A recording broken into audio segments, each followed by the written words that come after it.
Assalamualaikum warahmatullahi wabarakatuh. Selamat pagi kawan. Kita pagi ini mau bikin video apa ya? Saya bingung sih, tapi mau sedikit bercerita-cerita saja ya. Mungkin kalian bosan sih dengan cerita-cerita saya yang basi palingnya. Tapi saya bingung mau bikin apa gitu untuk pagi ini. Mau bikin tutorial fiber optik mungkin nggak ada juga yang mau tak tutorial kan gitu. Mau bikin tutorial panel belum ada juga yang mau tutorial kan gitu. Mungkin hari ini sih pekerjaan saya lagi merakit panel genset ya, handle genset. Mungkin jenengan tahu kalau listrik rumah itu kan ada yang punya cadangan genset, misal PLN mati itu terus dipindah ke genset gitu ya, itu kan ada handle-nya. Nah itu saya lagi mengerjakan itu sih pekerjaan untuk hari ini dari kemarin. Dan memang gak selesai-selesai karena banyak kerjaan yang lain saya sambi nyambi ya, atau selingan kerja yang lain gitu selain genset itu. Karena kan di penerapannya itu kan saya butuh bobok-bobok tembok, butuh apa namanya, pemindahan jalur, karena kan awalnya itu tidak pakai genset gitu, terus udah saya tanam untuk box MCB nya itu. Dan itu seperti ini kan untuk handle gensetnya itu. Kita handle genset ya.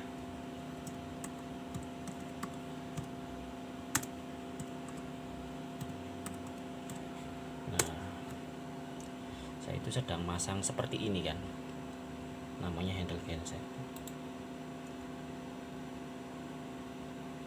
Nah itu yang saya pasang itu ini handle genset. Jadi handle genset ini kalau posisi dia ke atas itu kan ke PLN, kalau dia posisi ke bawah itu kan dia ke genset.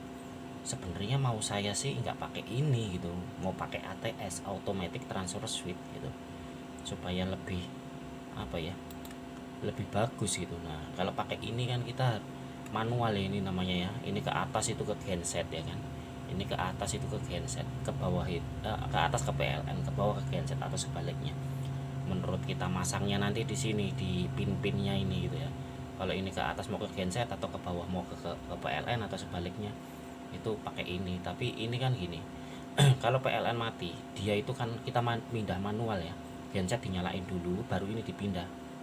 Jadi gini, begitu PLN mati ini jangan dipindah dulu gitu loh, ini jangan dipindah dulu, genset biarkan nyalain dulu baru ini dipindah. Karena genset itu kan punya masa masa mengalir listrik ya, stabilasi, menstabilkan arus ya. Begitu genset nyala itu kan arusnya itu masih masih naik gitu ya, nunggu mesinnya stabil biasanya sekitar 5 detik, atau kita bikinlah dia 10 detik gitu. PLN mati jangan jangan jenengan ini rubah dulu, biarkan dia di PLN dulu, biarkan dia mati dulu. Setelah terus starter gensetnya itu dinyalain. Nah setelah 10 detik genset itu nyala dulu, 10 detik baru ini jenengan pindah gitu ke arusnya genset. Nah itu kan berarti kalau udah 10 detik arus itu udah stabil di genset, nyalanya mesin genset itu udah stabil gitu. Jadi bahan ya ini kontennya. Setelah stabil baru jenengan ini pindah ke genset gitu. Nah itu baru masuk listrik ke rumah dalam kondisi sudah stabil gitu. Karena apa kan, kalau jenengan ini pindah terus jenengan starter genset gitu ya, itu listrik di genset itu belum stabil gitu, terus jenengan masukkan ke instalasi rumah itu masih naik turun, bahaya buat semua peralatan yang ada di rumah gitu. Nah seperti itu. Kalaupun nanti saya merubahnya ini menjadi ATS, automatic transfer switch, saya pakai timer delay namanya. Akan ada begitu dia cetek pindah ke genset itu ada delay 10 detik gitu, untuk genset situ starter gitu. Nah itu kalau ATS itu automatic transfer switch juga saya harus bikin auto start buat si genset gitu. Ini 10 detik ya kan. Genset begitu PLN mati cetek, genset otomatis starter gitu ya. Tapi ini ada jeda 10 detik untuk dia masuk gitu. Genset nyala 10 detik baru dia cetek pindah ke genset gitu. Nah atau ini pindah cetek gitu, tapi setrum belum mengalir ke rumah gitu. 10 detik kemudian baru setrum masuk. Itu ATS. Kenapa saya instalasi automatic transfer switch dan auto start genset itu mahal kan? karena ini butuh keahlian gitu. Nah, untuk memasukkan si setrum ini ke rumah ya setelah 10 detik tadi itu, dan itu perakitan untuk jeda delay 10 detik itu ada skillnya tersendiri gitu ya. Nah, itulah ilmu itu yang buat suatu pekerjaan mahal itu ilmunya kan. Jadi jangan memudahkan, alah gampang ini tinggal sumama Anda masang ini ya, si handle manual ini, alah gampang cuman masang gitu aja, di sini ada 3 pin gitu ya. Itu pemahaman jenengan nonton YouTube itu diterapkan itu akan berbeda. Ingat kan, itu berdasarkan pengalaman. Coba jenengan nonton YouTube cara instalasi handle genset gitu, terus Anda praktekkan, bisa jadi genset itu akan rusak karena Anda tidak tahu triknya tentang jeda masuk listrik ke rumah gitu. Bisa jadi gadgetnya yang rusak atau peralatan rumahnya yang rusak gitu lah, karena Anda tidak memahami tekniknya gitu. Jadi kita nggak boleh menghakimi ya, kita pakai bahasa yang gampang aja biar gampang dipahami. Menghakimi suatu pekerjaan itu mudah gitu. Contoh, ada orang mama tukang apa gitu ya, tukang batu memasang bata gitu, kelihatannya mudah tinggal pasang-pasang, tapi mereka itu punya teknik ya, teknik meluruskan dengan namanya itu ngelap dulu ya kan, dengan namanya itu dia menyiku dulu tempatnya supaya rumah itu presisi, bisa siku saat dipasang keramik, saat dipasang plafon, bangunan itu tidak miring. Itu ada tekniknya kan. Jadi jangan selalu meremehkan tukang apapun itu ya kan. Contoh instalasi seperti ini itu jangan Anda remehkan itu, karena di balik tukang apapun itu dia punya trik, punya tekniknya sendiri masing-masing gitu. Jangan jenengan bilang alah gampang nonton YouTube kita selesai masalah. Tidak seperti itu, tidak semudah tutorial yang ada di YouTube kan. Ingat itu, karena saya banyak nonton YouTube ya, itu tidak sesuai kenyataan ilmu di lapangan. Ada juga konten-konten yang menyesatkan ya, konten menyesatkan di sosial media itu, di YouTube itu kadang tidak seperti yang dikontenkan itu gitu loh. Itu banyak tipu-tipunya kan. Jadi perlu jenengan pahami itu tidak semudah konten ya, semua butuh ilmu, butuh keahlian, dan mungkin butuh jam terbang juga sih. Anda udah memahami ilmu tersebut itu berapa tahun gitu baru bisa untuk ahli di bidang tersebut gitu. Jadi seorang profesional gitu ya, mungkin dulu tukang amatir, terus dengan seiring berjalannya waktu Anda spesialis di bidang tertentu, Anda akan jadi seorang yang profesional gitu. Nah, jangan meremehkan ya, tukang apapun jangan Anda remehkan, baik itu tukang batu, tukang cat sekalipun ya, yang terlihat mudah. Ngecat tembok itu terlihat mudah kan, tapi itu juga ada tekniknya. Ingat, Anda bisa ngecat di rumah Anda sendiri, tapi Anda mengecat di suatu bangunan yang besar, contoh untuk perhotelan yang punya standarisasi ngecat, itu punya teknik kan. Anda bisa saja ditolak. Buktikan omongan saya ini gitu loh. Anda bisa ngecat rumahnya sendiri karena di rumah itu nggak perlu standarisasi gitu, tapi Anda ngecat di satu tempat profesional gitu, mama dia itu hotel gitu ya, Anda cat dengan cara Anda ngecat di rumah itu nggak akan kepake. Ingat kan, ada gelembung sedikit pun, garis sedikit saja, itu tidak akan diterima pekerjaan Anda. Seperti itu pengalaman saya gitu. Jadi saya buatkan tutorial ini untuk jenengan, jangan sering meremehkan tukang apapun itu. Terlihatnya gampang ya kan, tapi dia itu pengalamannya butuh bertahun-tahun untuk memahami hal tersebut. Contoh tukang cat, dari dia awalnya tidak profesional gitu ya dalam hal mengecat, seperti dia mengecat masih ada bekas kuasnya gitu, atau mengecat dia ke atas ke bawah gitu ya, atau ke kanan ke kiri gitu, terlihat goresan kuasnya itu sampai dia nggak terlihat goresan kuasnya. Bahkan tukang cat itu kerjaan finishing itu paling susah kan, karena dia harus memperbaiki hal-hal cacat gitu. Contoh tembok, satu tembok itu ada sebuah sambungan gitu ya, bagaimana caranya dia menyamarkan itu supaya terlihat bagus. Finishing di cat itu tidak remeh loh kan, perlu jangan tahu. Jika Anda seorang profesional, Anda akan tahu gitu, bahwa finishing di akhir itu adalah pekerjaan paling berat daripada kita di awal-awal proyek gitu ya.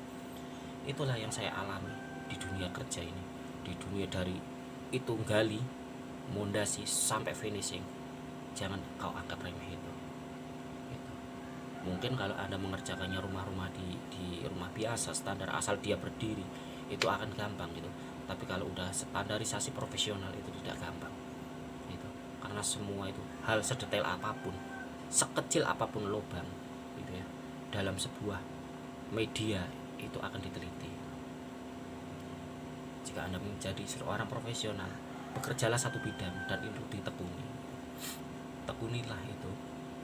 Terus teliti segala kekurangannya gitu. Terus coba Anda bermain di media yang lebih sulit lagi. Contoh, Anda seorang tukang cat, ya kan? Kita bahas yang paling kecil aja. Anda seorang tukang cat, Anda bisa ngecat rumah sendiri. Terus Anda coba terjun di proyek mana gitu ya, yang lebih sulit tingkatannya gitu. Terus pekerjaan Anda ngecat itu diterima atau tidak gitu. Anda seorang tukang batu semama, bisa masang bata, bisa plester, bisa aci, halus gitu, di standarisasi kampung gitu ya. Terus Anda naik level di standarisasi yang lebih tinggi, di proyek yang lebih tinggi gitu. Apakah Anda itu akan dipakai atau tidak? Itulah yang akan menguji keahlian Anda di situ. Seperti itu. Seperti mana juga saya juga dulu pernah seperti itu. Dari standarisasi kecil kampung, saya sampai masuk ke standarisasi hotel, sampai saya masuk di standarisasi yang lebih tinggi lagi. Itu akan diuji keahlian kita sebagai seorang profesional gitu, sebagai seorang senior gitu. Jangan kita menganggap, oh saya udah ahli di sini di satu sisi gitu, tapi Anda di sisi yang lain di seorang profesional, Anda perlu diuji di situ. Itulah pengalaman hidupnya. Jadi pelajaran di sini yang perlu kita ambil ya kan ya, kita jangan meremehkan seseorang, baik itu kerjaan sekecil apapun itu. Karena sekecil apapun pekerjaan yang terlihat remeh, contoh sederhana seperti saya sebutkan tadi, tukang cat, itu tidak mudah kan. Apalagi tukang-tukang yang lain yang skillnya butuh ekstra tinggi gitu ya, mungkin listrik atau mungkin jaringan, atau mungkin yang skillnya butuh butuh pengalaman yang bertahun-tahun gitu ya, atau mungkin butuh pendidikan yang memang di bidang tersebut gitu. Apalagi itu Anda nggak boleh meremehkannya gitu.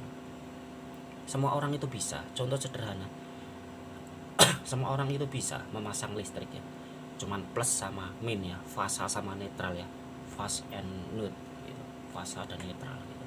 Atau plus sama min di listrik DC ya, di listrik aki atau baterai, plus sama min. Tapi tidak semudah itu kan. Maafkan saya sambung lagi ya, tadi rekamannya memorinya habis. Dan ini nggak usah banyak-banyak saya jelaskan ya. Yang terpenting intinya di sini adalah kita nggak boleh meremehkan keahlian seseorang dalam bidang apapun itu. Baik itu sekalipun yang paling kecil ya, dalam proyek itu tukang cat untuk finishing itu juga kerjanya paling sulit, ataupun dia tukang gambar mungkin. Itu kalau memang dia tukang gambar jenengan itu tidak profesional dan Anda lebih tahu itu sebagai tukang yang udah lama terjun di dunia proyek, ya kita kasihlah si tukang gambar itu, arsitek itu kan biasanya anak muda ya, belum profesional ya, itu kita kasih masukan itu. Kalau dia mau menerima berarti dia orang yang baik dan mau mau untuk bisa mengetahui kekurangannya. Kalau dia nggak mau terima ya sudah, jenengan kerjakan gitu. Kalau memang itu salah ya jenengan bekerja dengan apa sesuai pengalaman jenengan gitu ya. Mungkin dalam ukuran tidak sesuai dengan gambar gitu ya, di kenyataan di lapangan gitu tidak sesuai dengan gambar, jenengan jelaskan ke arsitek jenengan yang masih muda itu. Biasanya anak muda itu kan cuman bekerja di laptopnya dia ya, ukurannya yang tidak akurat dengan lapangan. Jadi gambar itu harus disesuaikan dengan lapangan gitu ya. Itu sebagai tukang profesional jenengan jelaskan ke arsitek jenengan bahwa ini sebenarnya di lapangan seperti ini kendalanya dan di gambar seperti ini. Kalau memang dia arsitek muda yang ingin maju gitu, dia akan mau memahami kondisi lapangannya seperti apa gitu. Tapi kalau dia tetap ngotot dengan apa yang dia anggap benar sebenarnya itu salah, ya sudah, jangan jalani saja gitu, karena jangan juga digaji gitu. Yang penting jangan udah menjalankan sesuai apa yang diperintahkan gitu, karena jangan yang digaji ya di dalam hal ini gitu kan. Jadi itu toko dijalani gitu. Jadi jangan menyepelekan, jangan meremehkan keahlian seseorang dalam bidang apapun ya, karena itu memang apa ya, tidak semudah yang seperti kita bayangkan. Ya udah kan itu aja untuk sambungan videonya, udah cukup panjang. Wassalamualaikum warahmatullahi wabarakatuh.